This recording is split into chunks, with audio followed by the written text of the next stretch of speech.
All right, welcome to GothCast, episode 30. I am Dr. Sanders. And this is Robbie Gore. Okay, and a little bit of news. I just wanted to say that we actually saw The Cure. Yeah, we saw them actually just last night. Yeah. Well, it won't be last night when you guys are hearing this, but while we're recording, it was last night. Yeah, it was last night. The 23rd. Yeah, so it's pretty good. We'll talk more about that in the news. I just want to get that out of the way, just in case you were keeping up with that from episode forever 6 or something. I forget when we first set up because we bought the tickets all the way back in November. Yep. And it's May now. So we'll talk more about that as we get going. But today we're going to be talking about a somewhat controversial band in some ways. Yeah. They're controversial in some senses. Other senses, maybe just baffling. Yeah, this band is a very well-loved band. Yeah, very recognized. Also hated. Yeah. and by a lot of people.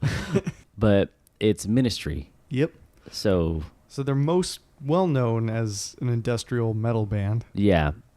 The thing about it with goth culture, right? I would say if you go to a lot of goth clubs, you're going to hear things that are not strictly goth, that don't adhere to the goth Bible. And one of those things that you're going to hear is Ministry. There's a lot of industrial music that's played. Yeah. In particular, a lot of industrial rock and industrial metal. And so you're going to hear things like Ministry. You're going to hear Marilyn Manson. Nine Inch Nails, too. Nine Inch Nails. Yeah, there's a definite crossover with Ministry. And it is, I would say less so than with like Nine Inch Nails who broke through. And like a lot of people who listen to goth music listen to Nine Inch Nails. Yeah. I mean, a lot. Definitely. Especially their first album. And so, or also the Downward Spiral. I also find that Nine Inch Nails has some more gothic influence in them than necessarily like Ministry does. Yeah, especially since they go into a more metal direction, and Al Jorgensen is kind of like a metalhead sort of guy. And we just recently talked about Al Jorgensen on the, I think it was two or three episodes ago when we were talking about Surgical Meth Machine's new album. Yep. And I was like ridiculously fast. Yeah. But Ministry is very unique in that they dramatically switched up their sound, you know? Yeah, very much so. This wasn't an evolution of sound. This was just a complete overhaul of their entire genre, basically. Yeah, and so there's actually a pretty distinct group of people who like the shift, you know, like one side or the other. Yeah. Sometimes, and they only will listen to the kind of minority in their music. Mm-hmm. But we'll get into that as we're going on. And so our first album is going to be With Sympathy. Yeah, so this is their debut album. This album's released in 1983. And might as well just get it out in the open. This is a synth pop album. Yeah, and a very... I mean, it's a good one, but it is totally not aggressive. It's not like what you would imagine with Ministry. It's a very, kind of 70s, early 80s throwback funk synth pop album. A lot of funk kind of stuff on here. A lot of kind of groovy, sort of danceable hits on here. Lots of funky bass lines going on. Even the bass itself, aside from the synth bass, will be slapping and popping all the time. Yeah, exactly. And what's funny is this is probably at least it's, from my experience, at least, when we go out to any sort of goth night or anything, that the songs from this album are actually played a lot more than the other Ministry songs. I think so, particularly because a lot of goth people, I think, listen to more synth pop groups than they do necessarily industrial groups. There are plenty of people who do listen to industrial music. I find, though, that the people who do listen to industrial music listen to industrial metal less so than EBM music necessarily. Yeah. So a lot of them would probably like Ministry's earlier material more than they would their later material. Yeah, I don't know if I'm in the minority here, but I like this album as well as Ministry's later material too. I would agree. I think that there's things on this album that I really like. There's some things that I feel like fall short on this album, or aren't as good on later albums. But there's definitely some good stuff here, and I like some of the sounds that they get here. Some of the sounds are a little bit over the top for me. Yeah. but it's still a cool album, and I feel like there was a lot of potential here, and it demonstrated that they were, clearly capable songwriters. Yeah. So, I don't hate this album by any means. No, I actually, I have this album on vinyl. I managed to score it for like a few bucks. Yeah.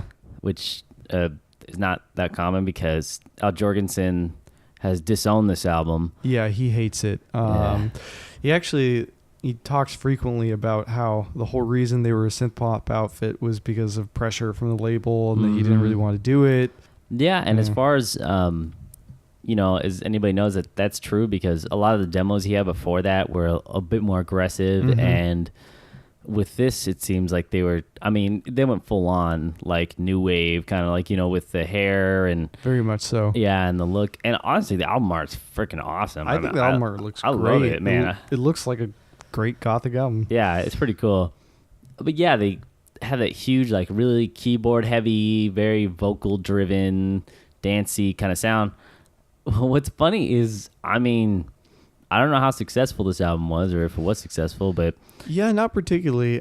And like, my favorite track on the album is not a single from the album, which is Revenge. Yeah. Oh, that has a video too. Yeah. Yeah. But it's not a dedicated single. Yeah. Yeah. It's really weird. They did that before. I think Stigmata too, or something like that. They have like a few things that were released as videos, but not singles. It's really strange. Yeah.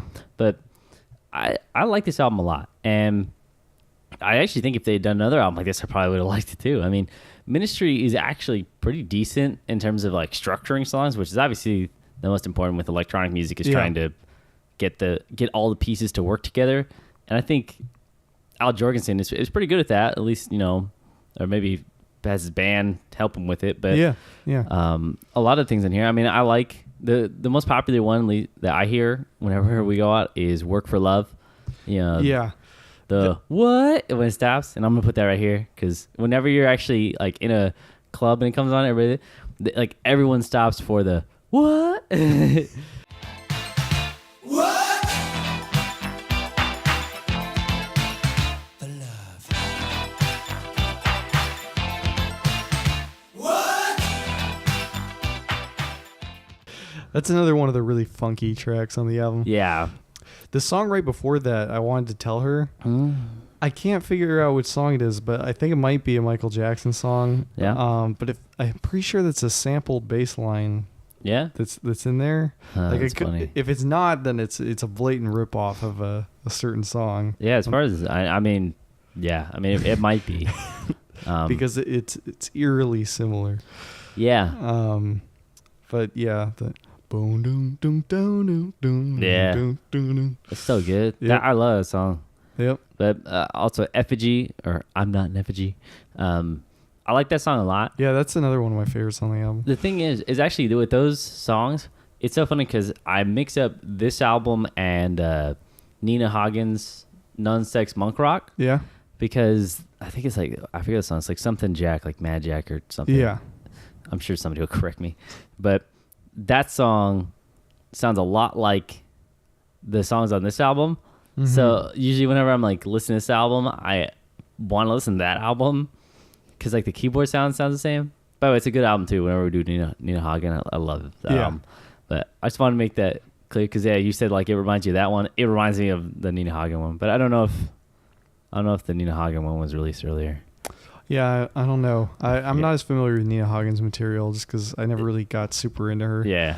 I think it was right around this time, so it's pretty close. But yeah, Revenge is awesome. It's a great song. It's funny too because like that's probably, I would say, one of the more kind of darker songs in the album. It's definitely a minor key. Mm-hmm. But the two singles from the album are Work for Love and I Wanted to Tell Her, which are like two of the funkiest songs on the album. Mm-hmm. Probably just trying to hit that club market. Yep. And yeah, it worked. I mean, it's still played today. Yeah, definitely. But I like the kind of keyboard sound in this. I know people are probably going to crucify me because I would say, I don't really like super 80s sounding keyboards, especially when we did. I'm surprised that you like this album of all people. I know. I don't know what it is, but like, it's just really well done. I mean, it is. They're great keyboard parts. They're executed well. They're played well. I think what it's going to boil down to is whether or not you kind of like synth pop and funky synth parts. Yeah, exactly. And There's a couple songs on here that I think are like a little bit over the top for me. yeah. I really don't like the song "What He Say." Oh yeah. That one and "Here We Go." Both those like were like I it's just think too much for me. They're okay, but yeah, I get it. Like, it's some of this album is a little dramatic for what they're trying to do, but "She's Got a Cause" I thought was a great song. Oh, that's a good song. Yeah, like it was a major key, but it wasn't over the top. It had these nice layers to it. And it was just a really well put together song. yeah, I think this album's really good. Yeah, I can't tell you exactly why I like this album that has a whole bunch of keyboards and sounds super 80s as opposed to most of the other music that we do that has like super 80s keyboard parts. I mean, I don't even like it when The Cure do like super 80s keyboard. What you mean, like you don't like Disintegration? Not like that. I mean, like The Walk or something. You know, It's a little, yeah. It's like the difference between having synths on your song and being like a synth funk group. Yeah, exactly. But I really like this album. You know, it has a lot of character. It's well put together. I mean, yeah, some of the songs like especially on the later part of the album, Yeah, aren't as interesting. like the second half kind of faltered, but I will say went out on a good note because I love that last song. Yeah, I think it's almost hard because the first few songs are really good. Yeah, I think it's really funny that it's a mystery album. I also wanted to bring up that Al Jorgensen sings in like a fake British accent on this album. Yeah, And, he does. It's been brought up a few times, and there's a few stories surrounding it. One of them, which is circulated by him, is that the record label made him do it, and then his wife has stated that he did it on purpose as a tribute to all the great, British, vocalists that he likes. Yeah. And that no one ever complained about the Stones doing a country accent. Yeah. So who knows what the real reason is for that? Who knows, man? But all I know is his vocals work on it. I mean, it sounds great. I mean, it sounds really natural, at least as far as I can tell. I remember listening to it for the first time and being like, oh, I didn't know that was fake. You know, I gotta say this. I know a lot of people hate that kind of stuff with like, oh, you're putting on a fake accent or whatever. It's like, well, if you're going for a certain sound for a song or you're going for a certain sound for your band, I think it's totally okay to sound however you want to sound. Like, yeah, I mean, other people always say that, like, oh, you can't sing with with an English accent. You're like, well, a lot of English people sing with like Americanized accents. Well, it's an affectation. Like Peter Steele from Typo Negative. Like, I'm sure if he was classically trained, his voice wouldn't sound the way it does. Like, he has an affectation that he uses specifically for his songs. Yeah, I don't see why people make a big deal about it. It seems like people make more of a big deal about it whenever like they're doing like English accents. Yeah, whenever it's like associated with a specific culture, then people won't get behind it. But if it's just some quirky thing you do with your voice, people are like, "Oh, that's fine." Yeah, it's really strange. I never saw why that was a big deal, and I never think that's a big deal. But so Al Jorgensen basically disowned this album. He won't like sign it if you bring it to him. Yeah, he won't. Yeah, he'll say like, "I'll sign like anything else. Just I don't want to sign that." Like he'd said he was like supposedly destroyed the master tapes or something like that, but it was re-released later and with some other stuff. So I don't know. Sometimes it's hard to believe some of what Al Jorgensen says. Yeah, well, who knows what he really remembers? Yeah, that's right. Yeah, we'll get more into that as we go on. I mean, I don't want to go on a big rant about Al Jorgensen right now. But I just want to say, I like this album, but yeah, it's way different than the rest of their music. Yeah. But if you like synth pop, heck, this is a great album for that. Yeah, definitely. If you like bands like Depeche Mode and New Order, like we just did, and stuff like that, you're probably gonna like this album. Yeah, kind of like a blend between like Soft Cell and actually, well, it's more like it's more like Depeche Mode's career, like pretty close to. It reminds me of Depeche Mode's first album, but better. Yeah, well, Depeche Mode got a little grimier later, a little bit darker, and that's what I like a little more. And this kind of resembles that a little bit more than... Kind of, like... not to that extent, obviously. Yeah. So, yeah. It's like, it's in line with the level of synthiness that their early albums have, but it's definitely more... avant-garde is not the right word. Let me just say this. It's more Shake the Disease than it is Just Can't Get Enough. Yeah. So, yeah, it's with Sympathy. So, listen for yourself. I mean, I recommend it. Yeah, I do as well. Okay.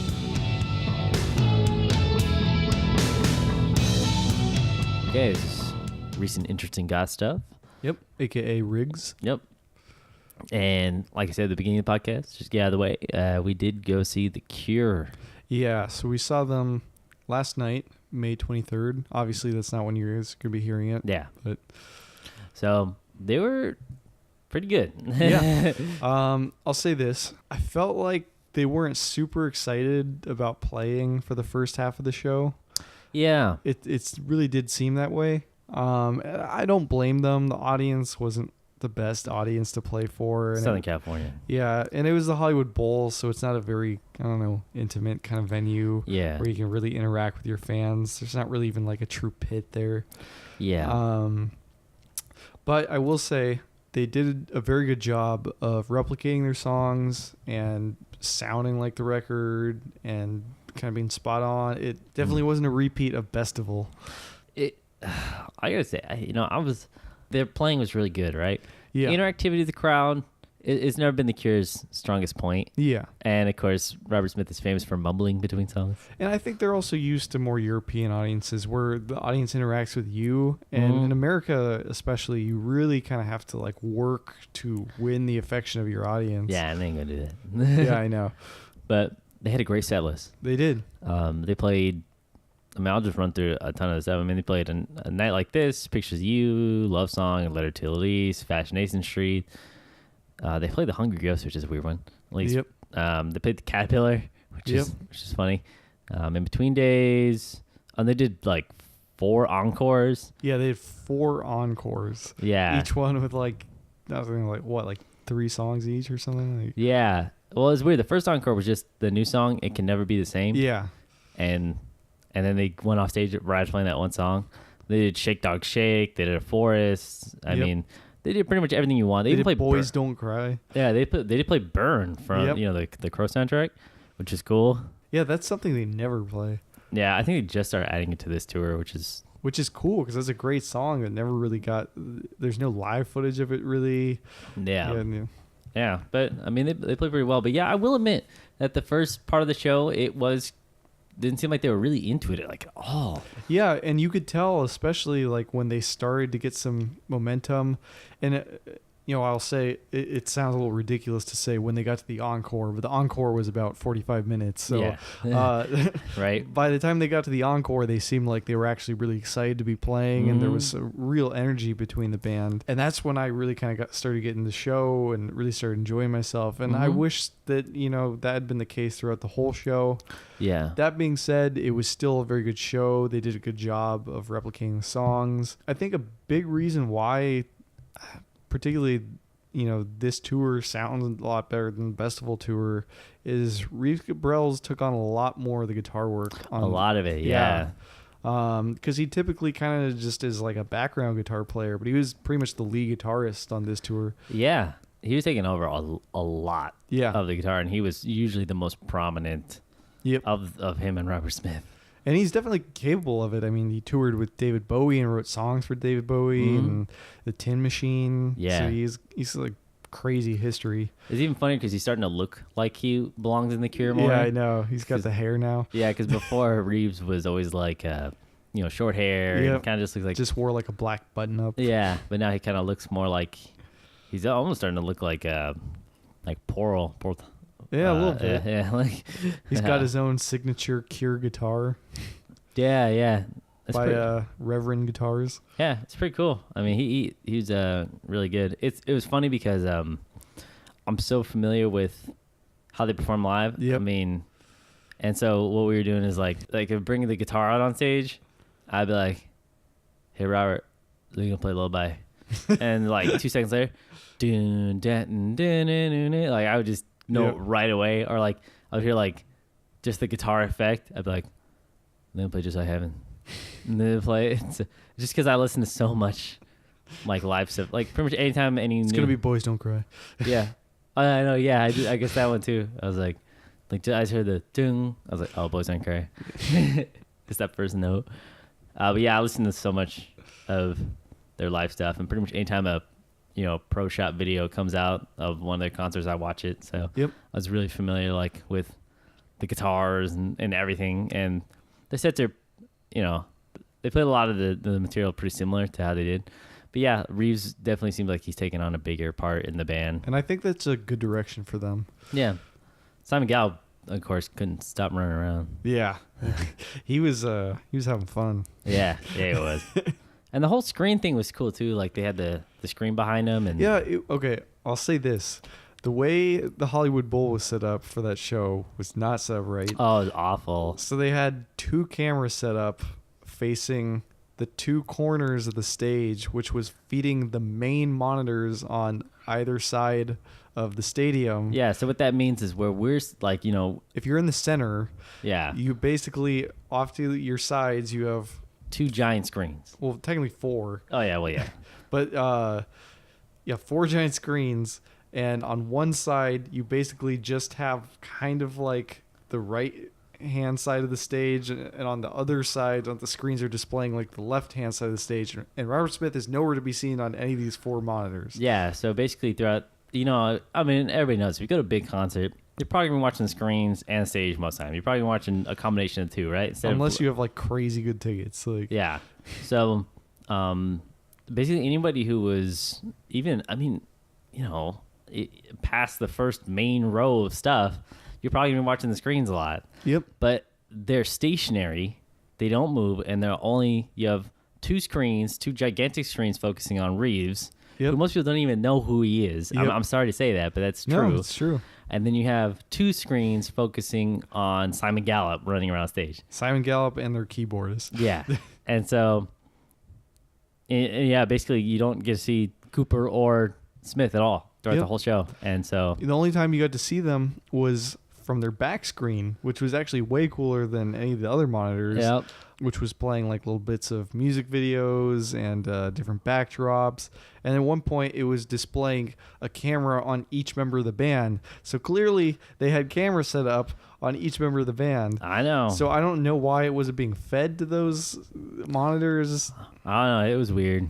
It was really weird. So We will say, though, we were a little curious by the fact that they played 3 nights at the Hollywood Bowl. We were interested to see if perhaps a live DVD or CD comes out from this. yeah, because usually whenever a band is going to do a release like that, a lot of people don't know, but Yep. they usually do multiple nights. Yeah, usually they'll do 3 nights, and they will wear the same outfit each 3 nights, so the video editor can pull from content from each of the nights. Yeah, and so it seems more natural, Mhm. And so, yeah, and this is actually the only show, the Hollywood Bowl was the only show in which they did 3 nights. So Yep. we'll see. And that might have played a reason in why they just had those stationary cameras up, because other cameramen might have been focusing on trying to get stuff for the DVD. I don't know. I don't know. We'll see. If that happens, that'll be really cool. Yeah. That's my hypothesis. Yeah. I'm a doctor after all. So yeah, we saw The Cure, and it was interesting. Yeah. I had fun. I had fun. I had a lot of fun too. A lot of people don't know, but it's pretty tough for me to do things like that. Yeah. For a specific reason I don't want to get into. But yeah, some of those like bigger shows are hard for me to go to. Yeah. And it was pretty fun. A lot of walking. A lot of walking. Fortunately, Hollywood Bowl and the Greek as well are like set up kind of like on a hillside, so you have to walk up to get to it. It's kind of like a, Irvine Meadows / Verizon Wireless Amphitheater, as it's now known, kind of deal. For those of you who don't live in Southern California, you probably won't get that reference. But, It's like a hill. Yeah. It's a big hill. Probably if there's an earthquake, the Hollywood Bowl is going down. That's what I'll say. So, yeah, that was The Cure. And what else did you want to cover? Yeah, I just kind of want to talk about a article that came out from New York Magazine, nymag.com. But it was just a little tribute to World Goth Day. The title of the article is Dust Off Your Finest Velvet for World Goth Day. And usually these articles pretty much kind of make fun of goths and just kind of make light of everything. And, I think goth people pretty much have a sense of humor about these sorts of things. But I felt like this was a cool article because it didn't blatantly poke fun at the subculture and actually defended it in some ways. The opening line of the article is, there are plenty of silly made-up holidays, but World Goth Day isn't one of them. And they go on to talk about how, dark and spooky imagery is everywhere in our culture today, and our most popular TV shows are, usually centered around horror themes or like dark, brooding characters, and you no longer have the whole situation of your parents dragging you at a Hot Topic anymore because they don't want you to worship the devil or something. That's really true. I mean, man, I always said, even when we started this, a lot of the Bates Motel, American Horror Story, all this stuff, like, I mean, I get shocked when people who I would never think would be into that sort of stuff are like into it, and it kind of feeds in this. But Yep.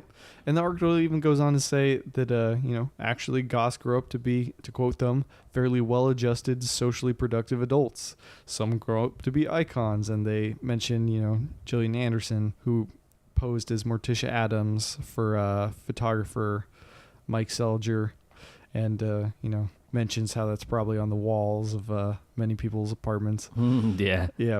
But it was just a cool little tribute, and I thought that was a nice gesture, and that it kind of defended the Gothic community a little bit. Yeah. Because the Gothic community, I feel like has a good sense of humor, but I do feel like they're at the end of a lot of jokes. Oh yeah, definitely. I think unfortunately, in a lot of ways, a lot of people either lash out or have a very almost aggressive way of addressing goth. Yeah. Like who people who are not into it, because because it's something different, something so different, that they don't understand, or they wish that they could do something like just be able to do whatever they wanted, but they don't feel comfortable for whatever reason. I think it's a reason for a lot of the hostility and stuff. But yeah, it's cool whenever you get that kind of really mainstream press talking about it, like, hey, this is totally cool and this is awesome, and listing people who these people probably are looking up to, and they're like, it may click in their head like, oh, I watch like this show and this is like a horror show, like, oh, I never thought about that. And like, oh, like this, one of the reasons it's popular is because goths love this stuff, and they will buy all the merchandise and stuff. But yeah, it's a good thing whenever that gets covered. Yeah, I agree. I thought that was a nice article, and so I thought it was worth mentioning. Yeah, you can tell it wasn't written by goth because there wasn't like as many jokes. Yeah. There was a couple. I think you mentioned there's many ways to celebrate, from smoking your favorite clothes to attacking innocent bystanders with your poetry. Oh man, that's a bad one. As I wept gently, my soul. And it's like, please. Yeah, I would never be that cruel. But yeah, it was World Goth Day, and that's Yep. I can't believe, did we mention that on the last one? No, we didn't. No, it's right. Because Yeah, between episodes. that's right. Yeah. Oh, also I wanted to say, I released I'll just say it was for World Goth Day, even though it wasn't planned that way. But I released, just happened to come out. Yeah, I released a Sister Mercy review. First and last noise. It's a video review, and it includes some little funny footage in there that people are picking up on. Yep. It's about the feud between Andrew Eldritch and the Windhussy of the Mission. Yeah, the wonderful band, The Mission. Yeah. So if you want to go check that out, you can go to GothCast video on YouTube, or you can just go to our Facebook. It's posted on our Facebook too. Or even our website, gothcastradio.com. Exactly. So if you want to see that, any of those mediums, just to listen to me talk about a band that I love, an album that I love. So that's recent interesting goth stuff. Yep. And let's get back to music. All right.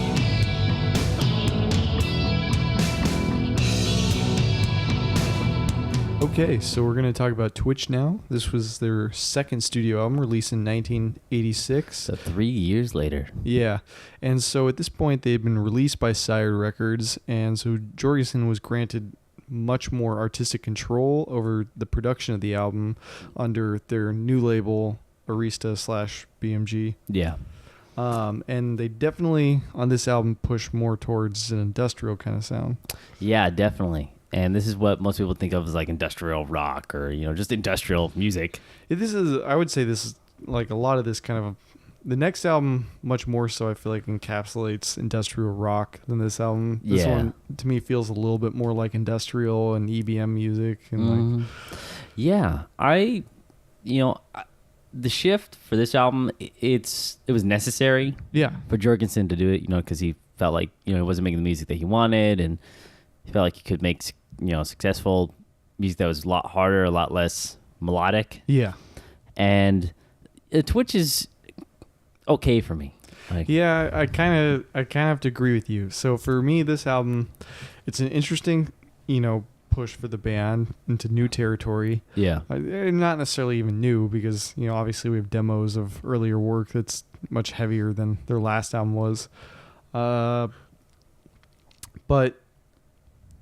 we obviously have a reversion or however you want to look at it. This is a very different sounding album. yeah. But I don't feel like the songwriting is as strong on this album. Yeah, that's the one thing that kind of gets me, is there's a lot of good parts on this album. Yeah.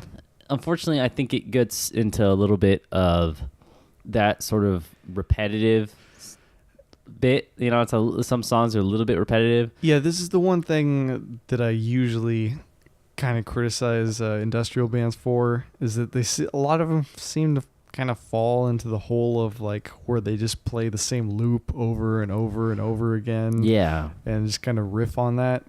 That's cool for like a song or two maybe, but this album does it a lot. Yeah.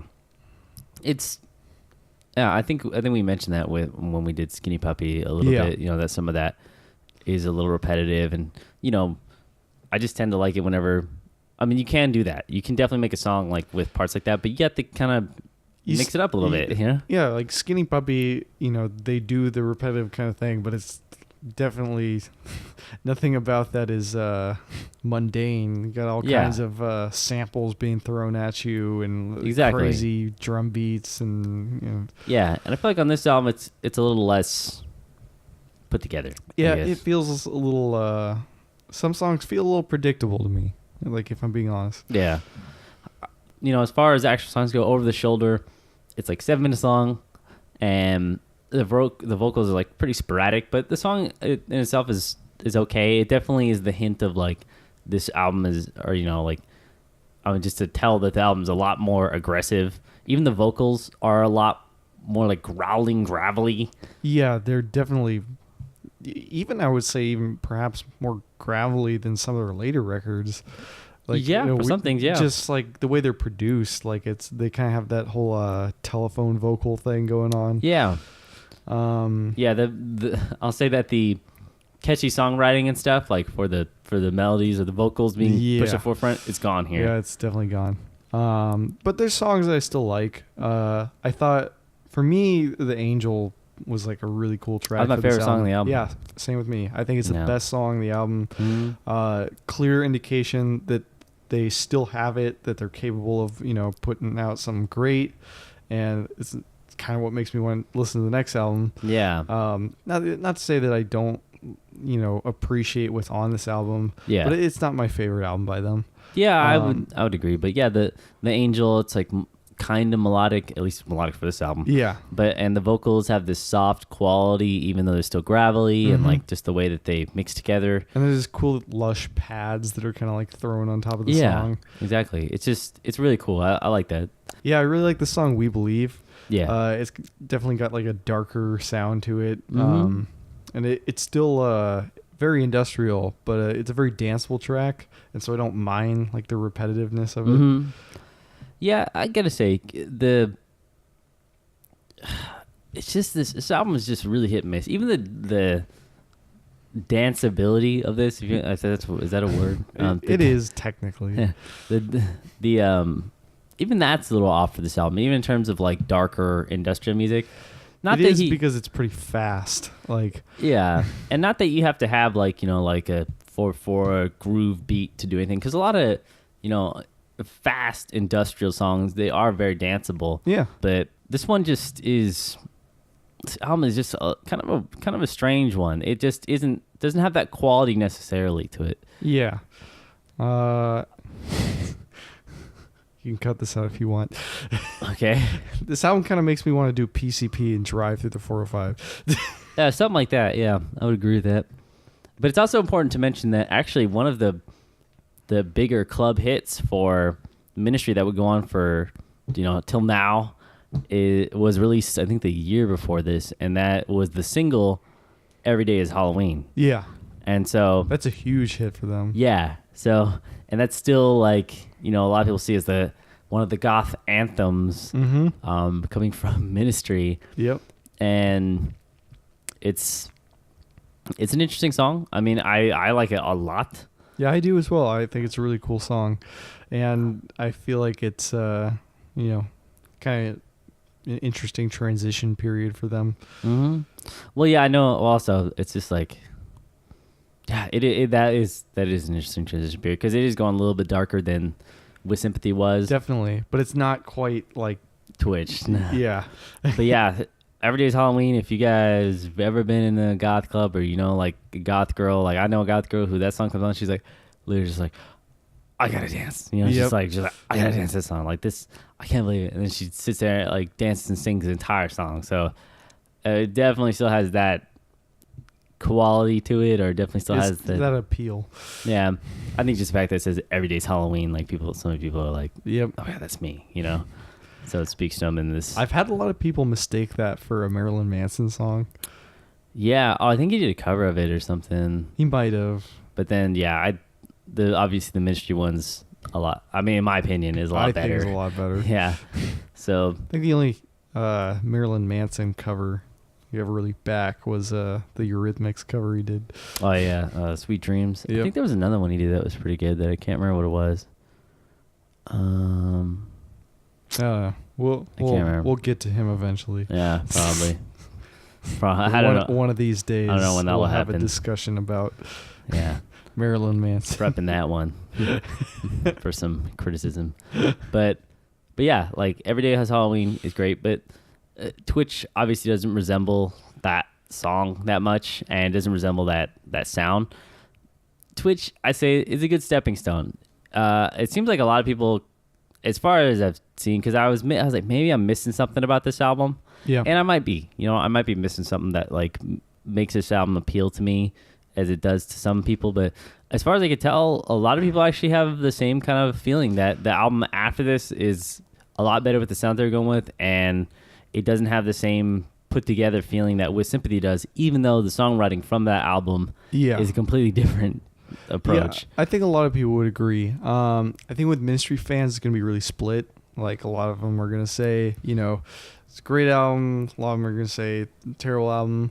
I think our audience is probably going to side with the, it's not the best album for them, just because I feel like, I don't know, a lot of goth people wouldn't necessarily be as into this album because the industrial music that the goth scene tends to embrace is usually a bit more melodic and not quite as, like hardcore EBM.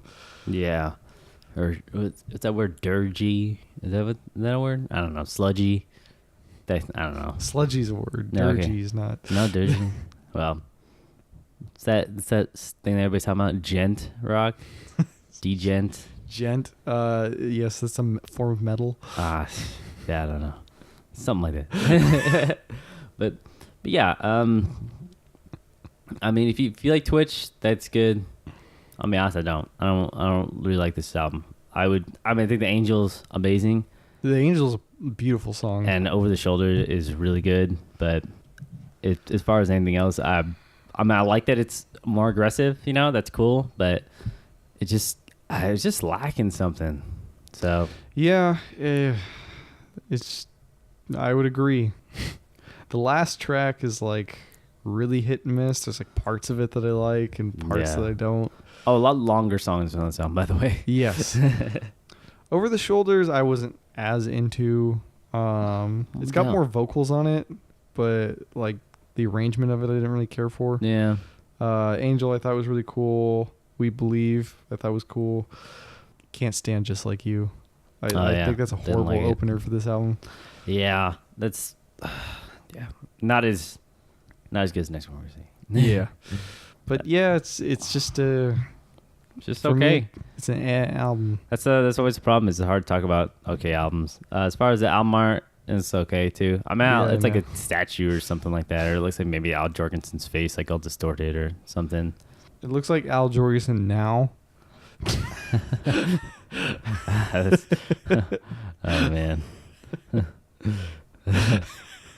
Okay, that's all I'm gonna say about the sound. That's Twitch. All right, so now we're on to the third album by Ministry, and that is, excuse my language for this part because of where they start really naming stuff very offensive things. Yeah. This is The Land of Rape and Honey. Yeah, there is a more censored version that's called The Land of Milk and Honey. Yeah, which is obviously what this is a play Yeah. on. But yeah, the original title, The Land of Rape and Honey. Yeah, so this is where I really feel that they start to hit their stride with this particular sound. Or at Yes. least they get a little bit better with it, if that makes sense. Yeah, this is definitely the album where they definitely become more of an industrial rock, industrial metal kind of band. Yeah. The first 3 tracks in particular, like really extensively feature guitar on them. And it has that actually kind of like what people would think of as like an industrial guitar. Yeah, it is. That It's kinda like a like- very driving kind of. Yeah, that thin, really distorted like Mhm. kind of thing. And there is like some songs that have less distortion. Like The Missing kind of has like a more straightforward guitar rock sound, like in terms of the way that the actual effects are. But then Deity has the more like metal punk distorted sound. I feel like there's more guitars on Missing, but Deity like is a heavier sounding song. Yeah. Yeah. Exactly. Stigmata, really cool opening track. That's what I think. Okay, so that actually is a video too.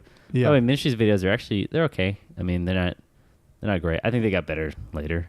Yeah. But Stigmata is definitely a great opener for this album because it definitely shows like the super aggressive nature of this album, and it's it's very noisy. It's very very driving, Definitely. and it's like a great opener for this album because it's way heavier than Twitch, and by heavier I mean like just way faster, there's a lot more going on inside of a shorter amount of time. It even kind of, I would say it sounds ahead of its time because it sounds like the kind of industrial metal stuff that would be released like, way more in like the 90s. Like, Yeah, I could definitely see it. Absolutely.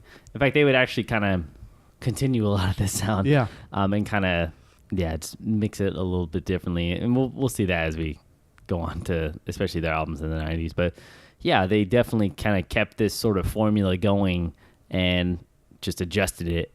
But the thing about this is it does really start to bridge the gap between like industrial metal and rock Yep. as opposed to anything with like keyboards or anything like that. Yeah, like there's keyboards there, but they're mostly to fill kind of like just like random parts and Yeah. the fills and things.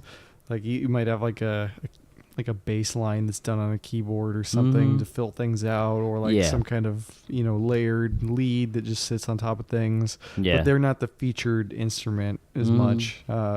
It's much more about like drum machines and guitars. Yeah. Like- And you also have the sound bites Yep. sound bites for this.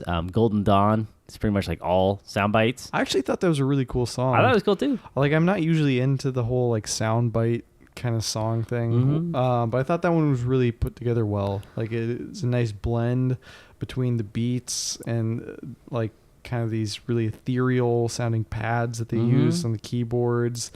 Yeah. Then you have like super metal guitars on there. Yep. And then just like the sound bites of like talking over it just kind of work. Everything blends together nicely. Yeah. And so for me, that's like a really cool industrial kind of track. hmm The other one of the other singles from this was Flashback. Yeah. Very chunky sounding instruments, like a very thick driving sound, almost like, it's hard to explain, almost like I'm trying to think if no one will know what I'm saying, but it's almost like a Fender guitar, the way like that has a super chunky sound, but like really distorted. It's so hard to describe, almost like a bass guitar. Yeah. It's really, I don't know if anyone knows what I'm saying, but the only problem was I found this one too repetitive for me. Yeah, I was gonna say. Oh, okay. Yeah. I'm surprised. I thought you were going to praise it for a second. I was gonna be like, I can't back Flashback. Oh, okay. I think it's a really boring song. I don't understand why it's a single. Yeah, it was kind of odd for me. There's a lot better songs on this. But speaking of a better song, one that I like is actually the title track, "Land of Rape and Honey." I actually don't like that song. You don't like at that song? No. I love that song. To me, kind of similar deal. I felt like it was a little boring. Oh man, you know I get this song stuck in my head all the time. I know you do. I love it. I love this song. I don't like the title, but I hate anything with rape. But yeah, this song is really good, and I like the video too. The video is just taken from like a live performance. Yeah. In '86, I think. But I think the overall quality of these songs is much better Definitely. than Twitch, and I find myself come back to this album a lot more. Yeah, the production quality of this album's really stepped up. I'll say that. For you, Land of Rape and Honey, like I don't hate that song. It's like the way I hate Flashback, but it doesn't, particularly pique my interest. Yeah. I really like the song Hizbollah. I don't know if I'm saying that right. Yeah. Yeah. I don't know if you're saying it right either, but yeah. Hizbollah. It's got like this really cool vocal sample where it's like just kind of like a Phrygian scale. For those of you who are not familiar with music theory and modality and all that nonsense, basically is a very Eastern kind of sound to it, kind of like what you'd picture like in your brain Egyptian music to sound like. It's got that on top of it. I thought that worked really well with the underlying parts. Yeah. So I thought that was really cool, like a cool experiment of sound for them. Yeah. I didn't really like Destruction very much. That's okay. It was like, yeah, it wasn't amazing. Yeah. Like I say, also, as far as the album art for this, it's kind of weird, but I like it. It's like a purple smoke cloud or something. I don't even know what it is. Yeah, it's That's cool. It's hard to tell. I think there's like skulls in the clouds. Right? But it's kind of like really low res. So yeah, it's I know, hard right? to tell what it is. Yeah. I do want to say something kind of like a piece of trivia about this, is that at this point I feel like there's like almost a little bit of a bridge of a gap between Skinny Puppy and Ministry a little bit. Yeah. And actually I think for the touring for this album, they actually got Ogre from Skinny Puppy to be part of the lineup, which is pretty cool. Yeah. And yeah, it's neat. I just thought that was worth mentioning. But if you're into more of the Nine Inch Nail variety of industrial, I'm just using that as a reference because it's probably the most mainstream industrial band. Yeah. Or at least industrial influence. I don't know if people are going to read me for that kind of stuff, but They probably. maybe, yeah. But Ministry is closer to that sort of. I mean, this album is closer to that sound.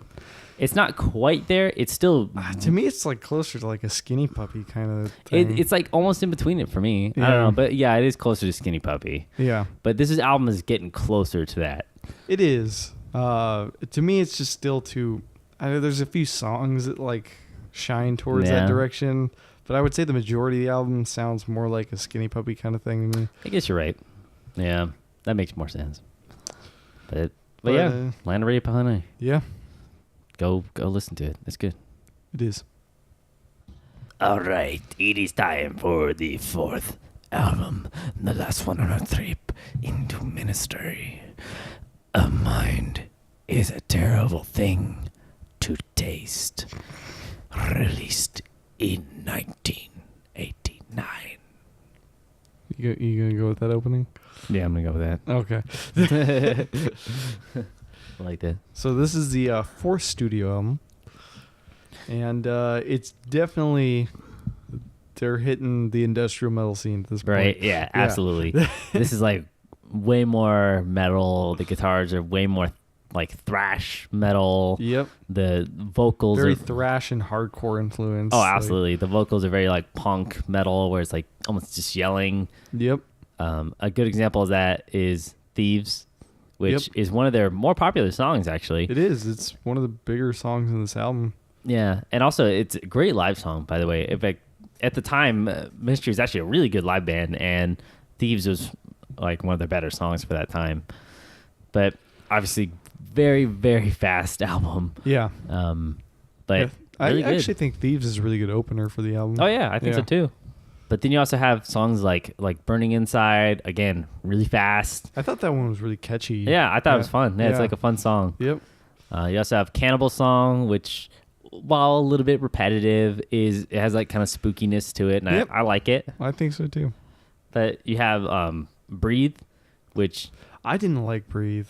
I like the vocals, Okay. but I didn't like the song necessarily that much. But then you also have So What, which I think that's a really cool track. awesome. It's a single from this album, actually, and it has a video and everything. It has like a really strong dynamic, which I find that a lot of industrial music doesn't usually have, because usually industrial music kind of like follows like a certain part, because everything is technically usually like either like patch driven or like like bit driven, like, or sample driven. So like usually things are pretty leveled out dynamic wise. Everything kind of sits at like the same volume, but this song really kind of went up and down. I really enjoyed that about the song. This album is actually mixed pretty well. I actually think. I think so too. It definitely has that super metal sensibility to it. And so you're either gonna love it or hate it. I know some people just hate some of our fans. They probably will. Hate that distorted guitar sound that's just like chugging, da-da-da-da-da-da-da. I mean, I'll put a clip right here of it.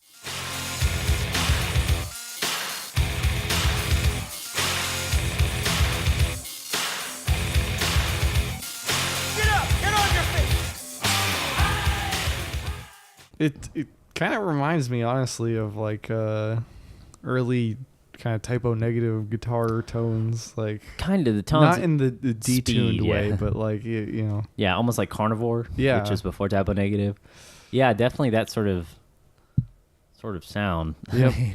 But it's either gonna be a love or hate kind of thing. I mean, I find something I like in it. It's not necessarily my favorite sort of sound, but like I can appreciate it. I would agree with that. I think that I don't know. It's not a perfect album, but I think there's a lot to like about this album. Some people might disagree with me, but I think there's some really cool songs in here.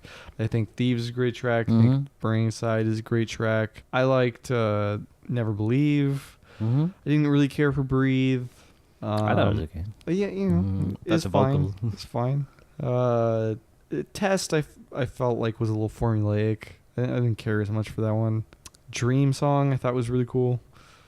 But so like I feel like I'd like probably more than 75% of the material on this album. The only thing is, at least for me, I found that I like the charm of The Land of Rape and Honey a little bit more. I don't know what it is. I think that the songs on here are maybe like technically better. But there's something I liked more about that album. For me, it's a hard decision to choose between those two albums. The songs that I do like on Land of Rape and Honey, I think I'm more into, and so I understand where you're coming from for that charm sort of thing. But I kind of feel like that sort of kind of fades towards the second half of Land of Rape and Honey, at least for me. There's a few standout songs in the second half of the album, but I feel like at least on that album, most of the cool materials in the first half of the album. Whereas this album feels more even. I guess so. Well, at least in terms of sound, it's more consistent. Like a lot of songs actually seem like they go together. I'll say this, that even though the songs are really fast, they are really long. So you have songs like So What, which is like 8 minutes long. Not a slow song. Nope. So it has like maybe slow parts, or a lot of songs maybe have a little part that's slower, but it's for the majority of the song and the verses and things like that, they're very fast. And it's pretty funny, like that it runs almost an hour long for it being that fast. But of course, with like Surgical Meth Machine is like way faster. That's a whole nother thing. But a Minus Terrible Thing Taste, I know it has a lot of its fans. For me, it's a kind of hard album to talk about because as the Ministry went on, and the next album for Ministry is their breakthrough, right? Like the big one. They're just before their big commercial success. Like, yeah. And there's some good songs on here. In fact, even So What, like I could, it was a single. I could see it being a single. It makes sense to me. It has that appeal that I could see for people. I think this album, it's hard to say if it's too aggressive. I mean, the next album is pretty aggressive in and of itself, but I was gonna say that the next album's maybe just as aggressive. Yeah, but for some reason it connected with people, and it's hard to talk about this one because it's definitely a lot heavier than what they were doing. At least, well, a little more metal than what they were doing, and they really bridge that, bridge it into industrial metal and like punk rock now, and it's good. It's good. I like it, but that's pretty much the biggest difference between this and Land of Rape and Honey. I mean, it has a similar songwriting sensibility. Yeah, it's just that a lot of songs go together. Yeah, I would say that Land of Rape and Honey is maybe a little more industrial, and this one is a little more metal. Oh yeah, I absolutely think so. And so I don't know. It's hard to choose. I definitely think that the Land of Rape and Honey has its charm to it. But there is something to be said for the consistency of this album. Yeah, definitely. So for me, I don't know. They're kind of, at least for me, on equal standing. Okay. Because there's things that I like about one that I might not like about the other, and vice versa. Yeah. Yeah, I mean, I recommend both of these. In my personal opinion, I recommend Land, Rape, and Honey. It's my thing. I can see a lot of people not being into this album just because of the guitar. I mean, I hate to say that. I mean, his vocals, while much more aggressive, and they're and it's actually the same sound. I mean, the Al Jorgensen sound, like with the big chorus effect and like all that stuff, is present on both of these albums, right? And it wasn't really present on Twitch, or obviously not with Sympathy. Yeah. but like, it has the Al Jorgensen vocal. It has, the kind of crazy aggressive drums. Everything like that. But I just prefer Land of Rape and Honey. Yeah, I can see that. I don't know if I can choose, to be honest with you. It's hard. For me, like, it's with Sympathy. I knew it. In some ways, like, there's some things that I wish were like on here from With Sympathy. Okay. That was a joke, but okay. I kind of want like this weird blend of like all four of these albums to exist. Wow. Yeah, that'd be interesting. Yeah, they're all different in their own ways. I think, man, like this one, mine is Terrible Thing Taste. I know it has a ton of fans, right? I know next album has a lot of people who are like jaded on it, right? Yep. And so it's just kind of a weird thing. Like Psalm 69 is the big one, right? Mine is Terrible Thing Taste is a similar one, almost there. Yeah. But it pretty much, this is the album that solidifies the sound that they're kind of going to go forward with. Exactly. So I don't know. Like, it's just a weird album for me. I guess, I don't know. I have trouble usually when we do these things, I don't really have trouble thinking about these albums not in the perspective of time, usually. But for some reason, when mine is Terrible Thing Taste, I can't like think about it without like thinking about Psalm 69, which is coming right after it. Yeah. So, and I can't think about the album before it either, because I like that album a lot. But, yeah, that's gonna cover it for this album, I think, and these 4 albums. Like I said, when we do Ministry Part 2, it's when Ministry hits the big time. Yeah. And there's a lot to cover with that. There's his other side projects, and he went a little bit nuts with some of that, and we'll cover some of those things too. I do want to talk about Al Jorgensen a little bit, just because it's Al Jorgensen. Yeah. So Al Jorgensen is obviously the vocalist for Ministry, and the brains behind it. He's pretty much I think the only consistent member of it. Yeah. And very controversial guy. Yeah. He has said that he hates touring. He hates the music business. He never wants to tour again. He hates his job. That's what he says. He is notorious for his drug use. His open drug use. Extremely open. In fact, there's many videos, and I think even when they release themselves, of him like shooting up. Where he talks about how like great shooting up is. Yeah. And, like, how dare people judge me for shooting up. And I don't know. I might get a little bit controversial here, probably. All right, and I'm just gonna say, like, I think a lot of people idolize some of his choices. I would agree with you. And it's mostly because they see They see the rock star. Well, they see Al Jorgensen like young, kind of dreamy looking, you know. Exactly. They see this, you know, the dreamboat rock star. Yeah. He's not really a dreamboat, Oh, but yeah. it, Yeah, well, you know, like, some people, dreamboat's yeah. a relative term. Yeah. Like, it could be somebody's dreamboat. But, you know, they see Al Jorgensen in, you know, the late 80s, early 90s. And that was when he, you know, a lot of this kind of stuff he would, you know, very openly talk about his drug use. He was all tatted up and, like, talking about shooting up heroin and, like, how, you know, it opens my eyes and does all this stuff. And I think a lot of people idolize that because there's that image of Al Jorgensen young, but I mean, a lot of people don't think about what happened to Al Jorgensen and and like, you know, you can read his book. I mean, it's pretty interesting to read. Had hepatitis. Yep. And he says, I think he made some claim that he's like cured of hepatitis now, which shouldn't be possible.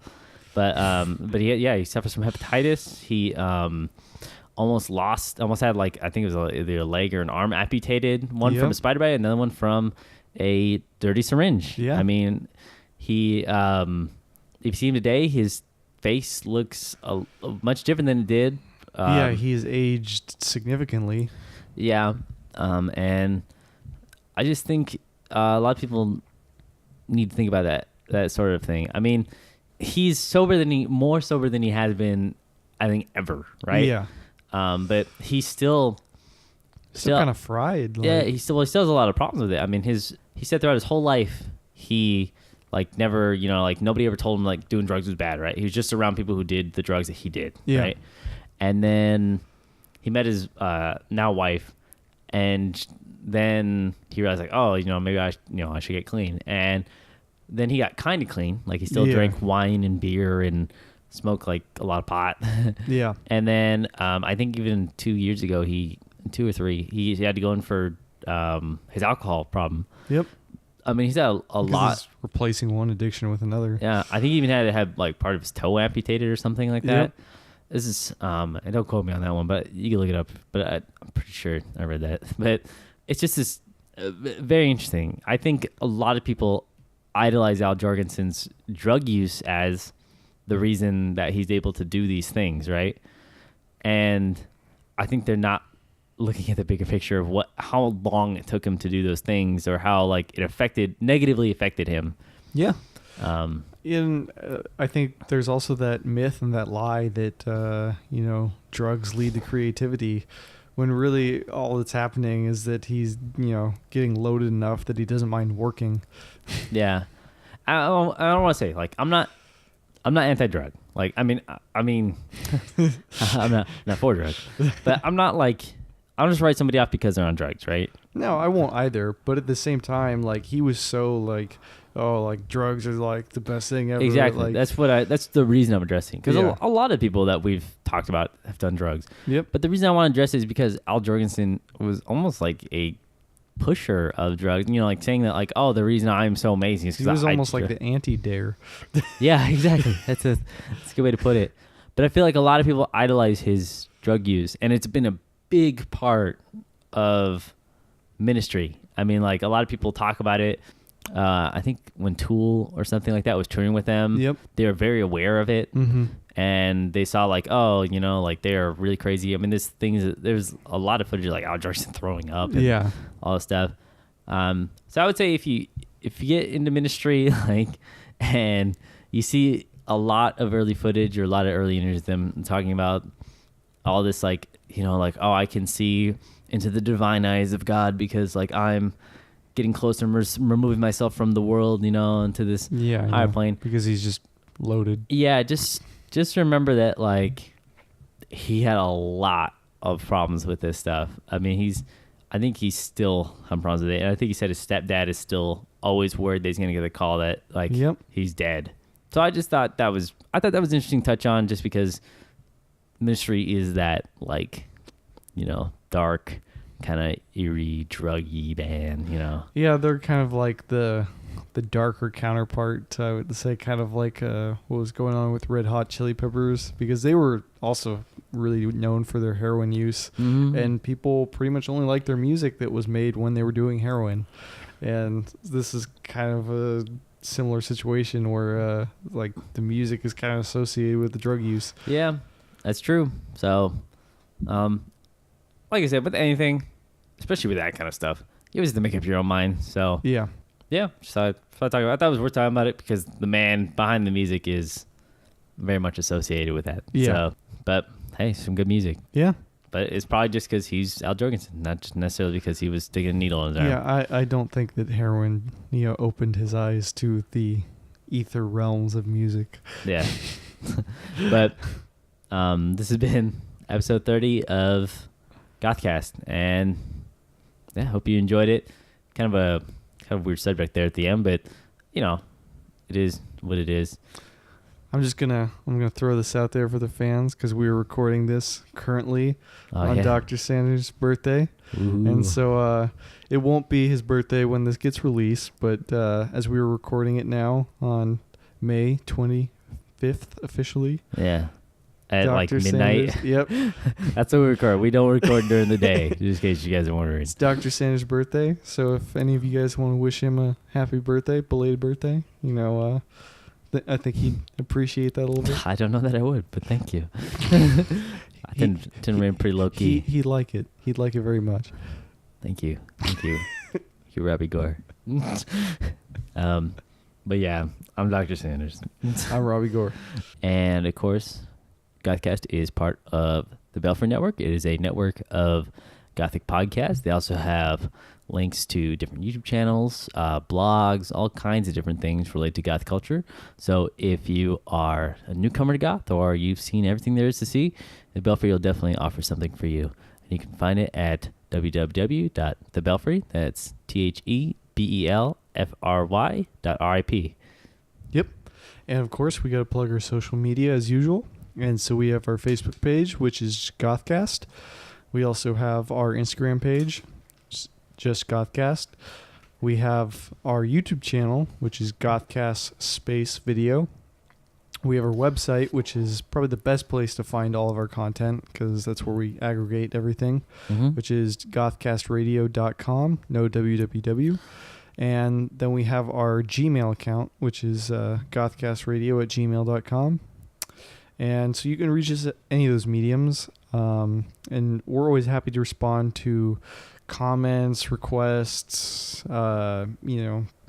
anything you guys have to say. We're, usually pretty good about getting back to you guys on that sort of stuff. And we like interacting with our fans, so feel free to contact us. And also, I want to briefly mention we have a Tumblr now. I have Tumblr, yeah. Yeah. I try to be on there too. I like I'm starting to like Tumblr. I know. Tumblr's fun. No, I know. When I said a few episodes ago that I created Tumblr, like I still, like Robert knows, like I'm so, like I've been watching him play with Tumblr. I'm like so bad with social media. Like I'm so bad with this stuff. But I like Tumblr. I mean, there's a lot of funny stuff on it. In fact, like I don't know, like a lot of the movies because they have so much stuff. They have a lot of stuff. GIF stuff. They just have a lot of that stuff. So I post like a lot of like funny little campy GIFs. But if you like the Tumblr, then I see it. So you have the URL for that? Yeah, it's www.gothcast.tumblr.com. Yep. So yeah, check all that out and stay spooky.